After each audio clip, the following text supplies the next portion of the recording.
O Senhor esteja convosco. Proclamação do Evangelho de Jesus Cristo segundo Lucas.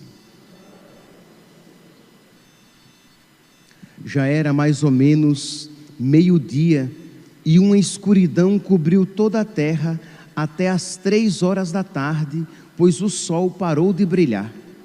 A cortina do santuário rasgou-se pelo meio e Jesus deu um forte grito: Pai, em tuas mãos entrego o meu espírito.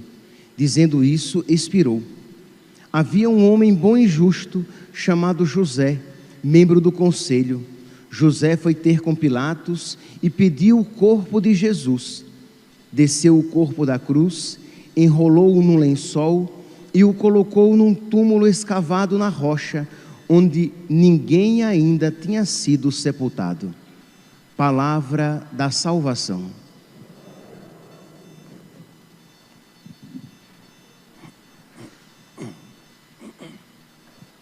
Caríssimos irmãos e irmãs, nós estamos celebrando a missa pelo descanso eterno do Papa Bento XVI, que neste exato, se já não foi sepultado, o seu sepultamento está acontecendo agora, né?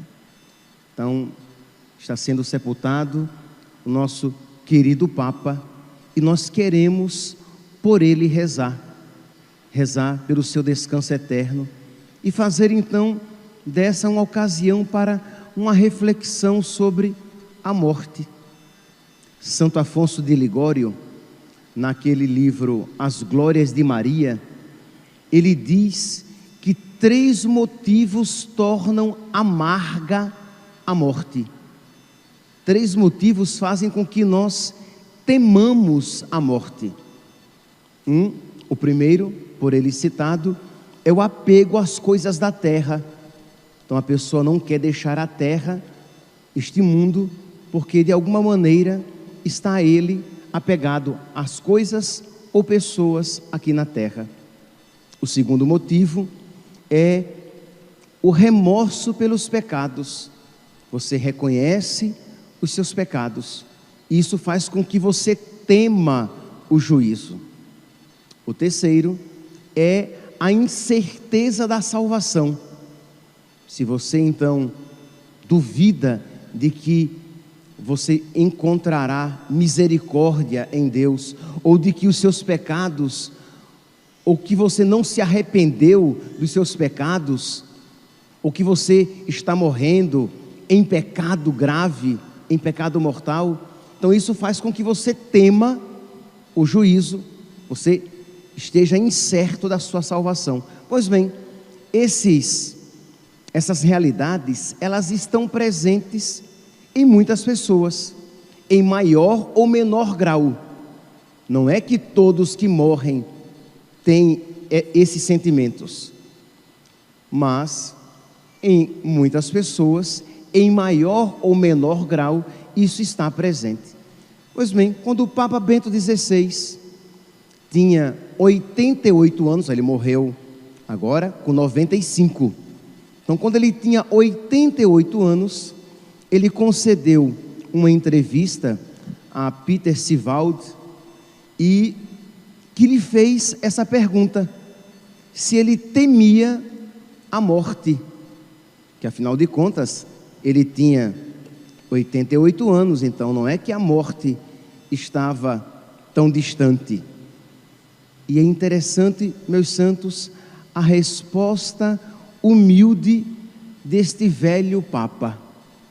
Ele responde, a pergunta é: um Papa emérito também tem medo da morte? Ou ao menos medo de morrer?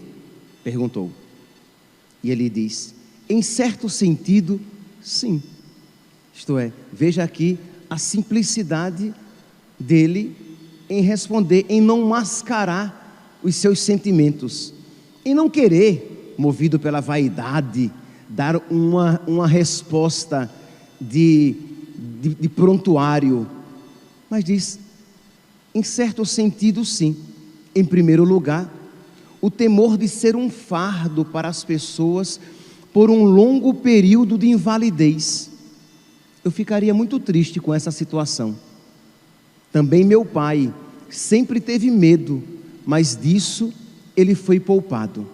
Então, em cima de uma cama, tendo que ser cuidado pelas pessoas, que uma coisa, meus santos, é termos a graça de passar alguns dias ou algumas semanas agonizando, percebendo que está morrendo. Isso é uma graça, porque isso nos dá a ocasião de nós nos prepararmos.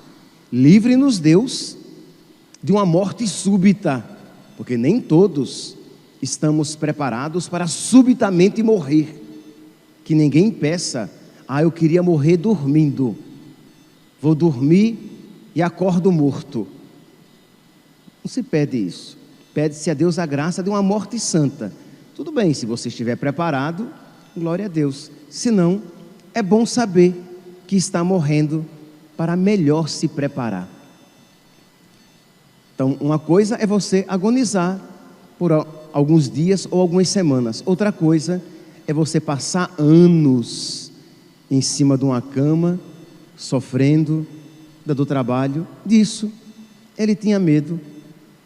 Não lhe agradava a ideia, e acredito que não agrada a muitos de nós.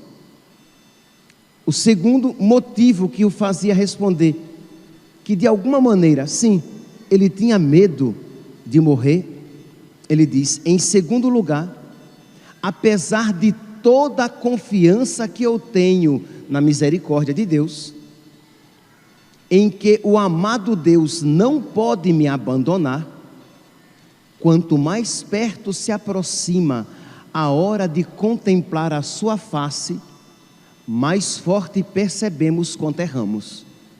Isto é, quanto mais se aproxima a morte, mas nós vemos que fomos falhos, que tivemos limitações.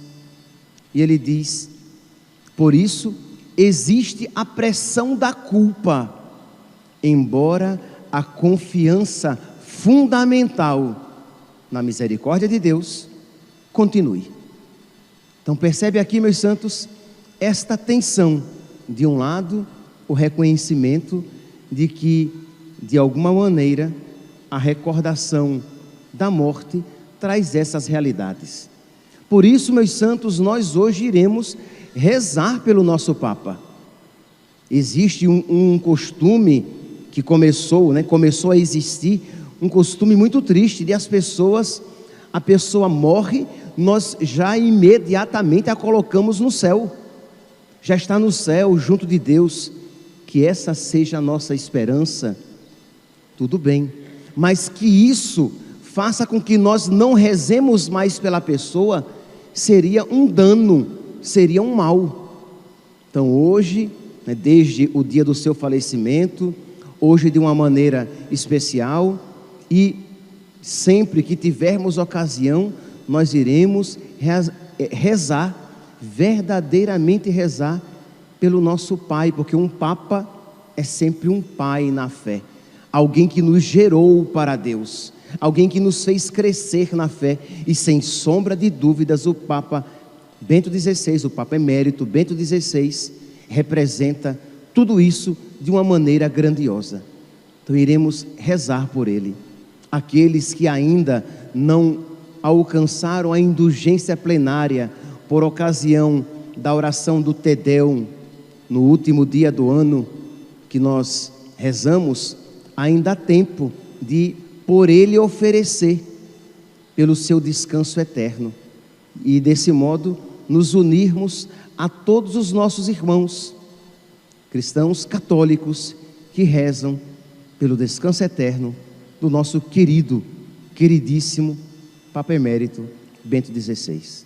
Pois bem, mas eu gostaria também, nós estamos no tempo do Natal, e eu gostaria também de fazer uma reflexão a respeito desta realidade do Natal, a partir de escritos do Papa Bento XVI.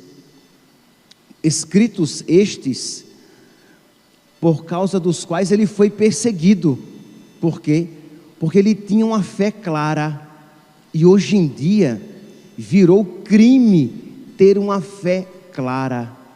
Hoje em dia, virou crime, inclusive, infelizmente, dentro da igreja, ter uma fé sem dúvidas. Isto é, de você não duvidar minimamente a respeito daquilo que nos ensina a nossa fé, que Jesus Cristo é Deus, que Ele é o nosso único Salvador, que Ele deixou uma igreja neste mundo, fundando-a sobre Pedro, quando disse: Pedro, tu és pedra, e sobre esta pedra eu edificarei a minha igreja.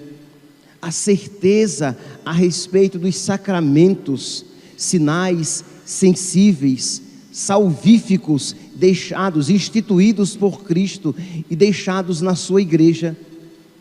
A certeza a respeito do juízo final, que o Senhor nos julgará, que existe a possibilidade real, livre-nos Deus, da condenação ao inferno. A respeito disso, no livro Escatologia, o Papa Bento XVI fez até uma crítica para o homem moderno, dizendo que o homem moderno, que os homens modernos nos achamos muito bons para merecer o inferno, porque você vai encontrar não poucos católicos que acham que, não, eu acho que o inferno não existe. E o Papa Bento XVI vai e diz que isso é uma ilusão, porque está claramente presente nos ensinamentos de Jesus Cristo, postos por escrito na Sagrada Escritura e transmitidos oralmente pela tradição e ensinados pelo magistério da igreja. Então não há dúvida de que o inferno é uma realidade e que para lá vão aqueles que recusam Deus, que morrem em estado de pecado mortal.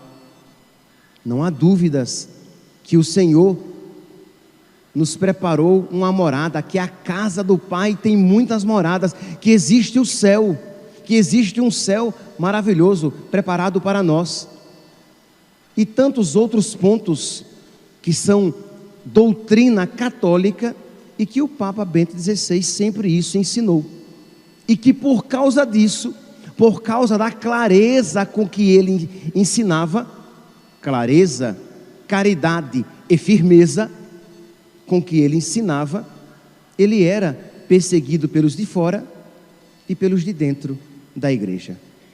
Então, já que nós estamos no tempo do Natal, eu gostaria então de refletir a respeito do nascimento de Cristo, a partir daquele documento, daquela declaração do ano 2000, da Congregação para a Doutrina da Fé, quando o Papa Bento XVI era prefeito, era o cardeal prefeito da Congregação para a Doutrina da Fé, quando ele fala que Jesus Cristo é o Filho de Deus e tem um significado único e absoluto para todos os homens. Que, meus irmãos, quando nós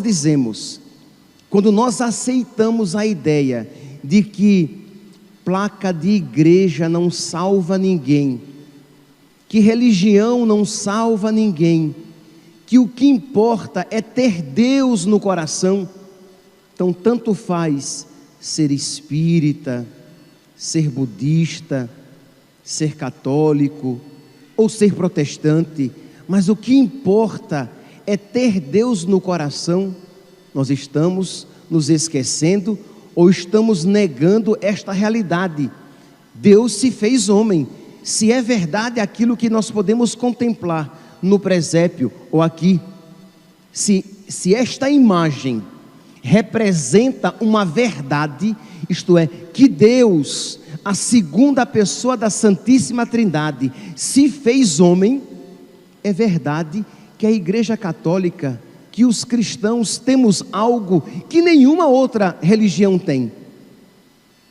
Se é verdade, e é verdade, que Deus se fez homem para morrer na cruz e nos salvar, como é que eu posso dizer que tanto faz ser cristão ou ser budista, se Deus veio ao mundo para fundar, para nos salvar, e fundou uma religião?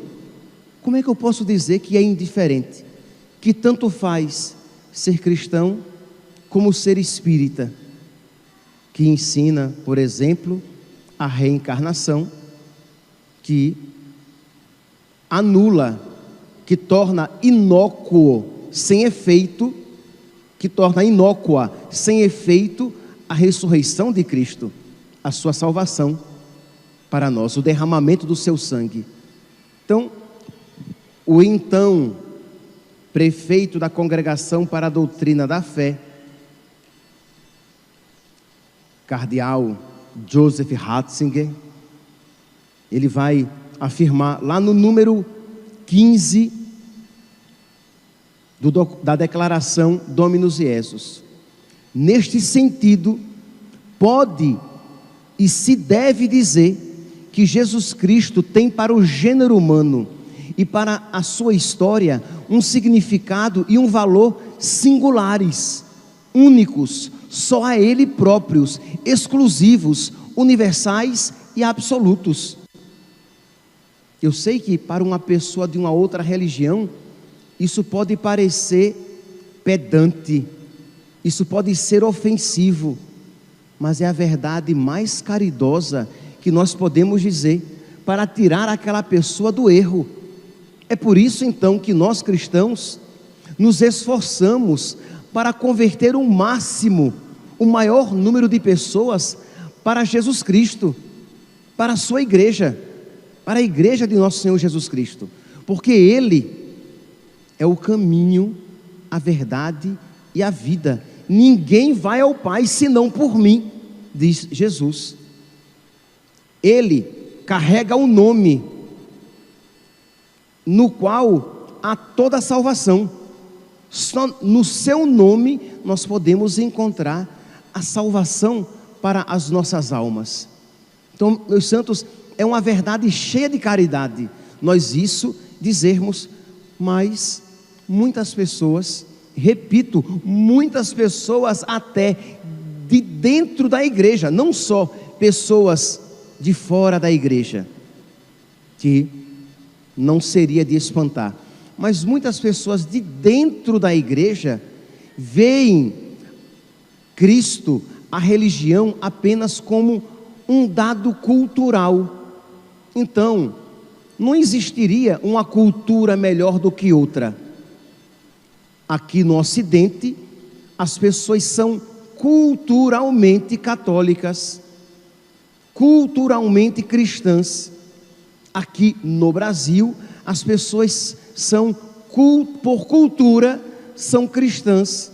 Mas se você for para outros países, ali pode ser que culturalmente elas sejam muçulmanas, ou budistas, ou hinduístas, ou sejam de uma outra religião, e que se elas forem boas na prática das suas religiões, elas dizem, estes, não eu, que se elas forem boas, elas por causa disso se salvariam, porque as suas religiões são caminho de salvação também. E isso, meus irmãos, um cristão, um católico nunca pode dizer. Toda a salvação acontece apenas e tão somente por meio de Jesus Cristo. É por Ele que nos vem a salvação, somente por Ele. Não há outro nome dado aos homens pelo qual possamos ser salvos, diz a palavra de Deus.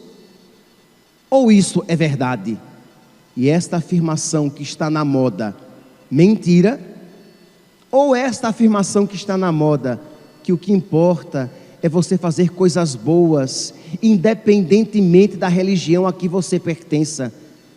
Ou isso é verdade, e a palavra de Deus é mentira. Não há um meio termo, e isso o Papa Bento XVI dizia com muita clareza. com muita clareza, caridade e firmeza, coisa que muitos pastores hoje em dia não falam mais. Que o problema não é só quando você fala coisas erradas, mas também, se não até principalmente, quando você deixa de falar as coisas certas. Pessoas que não falam mais, não tocam neste assunto, porque é um assunto delicado. E o valente Papa Bento XVI não tinha medo de tocar em pontos delicados, em trazer à tona assuntos que o mundo moderno gostaria de deixar abafado.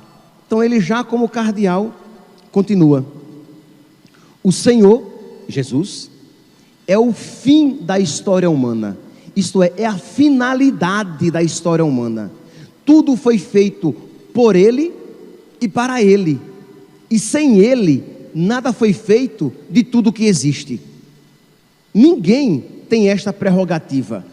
Eu não posso dizer que tudo foi feito por Buda e para Buda. Eu não posso dizer que tudo foi feito por Maomé e para Maomé, porque são criaturas. Mas tudo foi feito por Cristo e para Cristo. E nada do que existe, e tudo que existe, foi feito para Ele. Santo Irineu, ele diz, padre da igreja, ele diz de uma maneira tão bonita, que o Pai, olhando para o Filho que haveria de se encarnar, criou todas as coisas. Isto é claro que Jesus Cristo se encarnou na plenitude dos tempos, mas Deus, pensando em Jesus Cristo, em Jesus que se encarnaria, Ele cria o homem. Então Ele é a finalidade de todas as coisas, Jesus, e isso muda toda a realidade. Então continua o então cardeal: o Senhor Jesus é o fim da história humana, o ponto para o qual tendem todos os desejos da história e da civilização, o centro da humanidade, a alegria de todos os corações, a plenitude de todas as aspirações. Ele é aquele a quem o Pai ressuscitou dos mortos, exaltou e colocou à sua direita, constituindo juiz dos vivos e dos mortos. Precisamente esta singularidade única de Cristo é que lhe confere um significado absoluto e universal, pelo qual, enquanto está na história, é o centro e o fim desta mesma história. Eu sou o Alfa e o Ômega, o primeiro e o último, o princípio e o fim. E é isso, meus santos, que nós vemos quando nós contemplamos o menino no presépio. Esta realidade pode parecer apenas uma imagem romântica, mas é uma realidade que muda todas as coisas, porque se Deus se fez homem, a religião católica tem algo de único para todas as religiões, para todos os homens. Todas as religiões precisam se converter ao verdadeiro Deus. Todos os homens precisam se converter ao verdadeiro Deus. E isso que eu estou dizendo, meus santos, é problemático em muitas faculdades católicas. Isto que deveria ser óbvio, que todas as religiões deveriam deixar de seguir os seus caminhos errados e seguir Jesus Cristo na sua única igreja. Isso que eu estou dizendo é negado tacitamente por muitos professores dito doutos, que parecem teólogos, que parecem conhecedores da verdade, mas pouco conhecedores da verdade cristã católica, que se Deus se fez homem, e Ele é o nosso único Salvador, Ele tem algo de absoluto e singular para todos nós, para todos os homens. Que nós então, meus santos, já que nós estamos rezando pelo nosso querido Papa Emérito Bento XVI, pelo seu repouso eterno, pelo seu descanso eterno, que nós também tenhamos a coragem de dar a Ele essa alegria, de viver esta fé que Ele tão claramente ensinou, de procurar com caridade e valentia ensinar essas coisas a todas as pessoas, de não termos vergonha da nossa fé e de propagar a nossa fé, de estudar a nossa fé para conhecê-la e com toda a caridade transmitir esta mesma verdade para todas as pessoas. Que nós então hoje tenhamos esses dois objetivos, que eu tenho certeza que alegrarão muito ao nosso querido Papa falecido. Rezar pela sua alma, como um gesto de caridade filial, e também colocar em prática os seus ensinamentos para a honra e glória de nosso Senhor Jesus Cristo e da sua única igreja, a Igreja Católica. Louvado seja nosso Senhor Jesus Cristo, para sempre seja louvado.